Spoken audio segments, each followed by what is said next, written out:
pandangan para filosof barat sekarang tentang apa yang disebut penderitaan. Jadi tidak hanya para filosof timur atau dalam tradisi tasawuf yang kita kenal sering bilang bahwa hidup ini penderitaan. Beberapa filosof besar barat, bahkan filosof-filosof kunci juga punya pandangan bahwa hidup ini isinya memang kesulitan, kesusahan, penderitaan.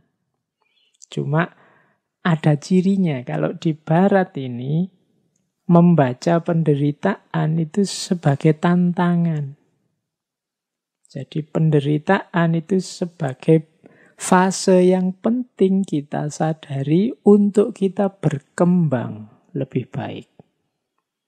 Begitu kita sadar, wah menderita ini, aku susah ini. Ini di barat biasanya dipandang sebagai tantangan. Gimana caranya aku keluar dari penderitaan ini, aku bisa menang dari penderitaan ini. Itu ciri peradaban barat.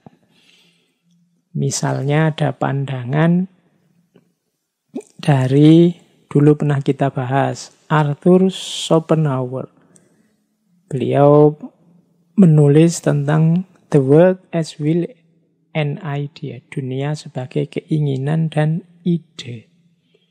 Katanya Schopenhauer, hidup ini digerakkan oleh keinginan kita.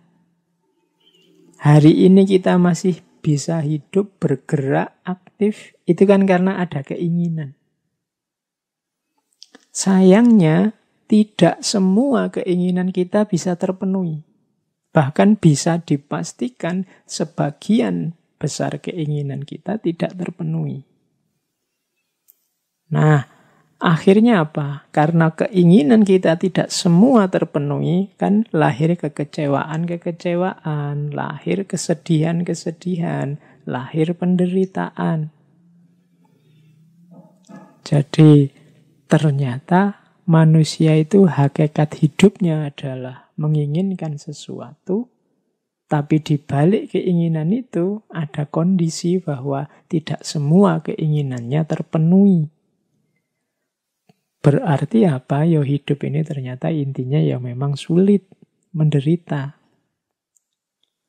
Kalau gitu apa gunanya hidup? Bunuh diri aja kok, katanya Arthur Schopenhauer, jangan dikira bunuh diri itu bebas dari penderitaan, bebas dari keinginan. Justru bunuh diri itu kita terjebak pada keinginan yang lain. Keinginan untuk mati, keinginan untuk tidak ada masalah kalau saya sudah mati. Bisa-bisa kita tertipu. Jadi ingin bebas dari penderitaan dengan mengakhiri hidup, karena menganggap hidup ini serba penderitaan, tapi kita terjerat oleh penderitaan yang baru.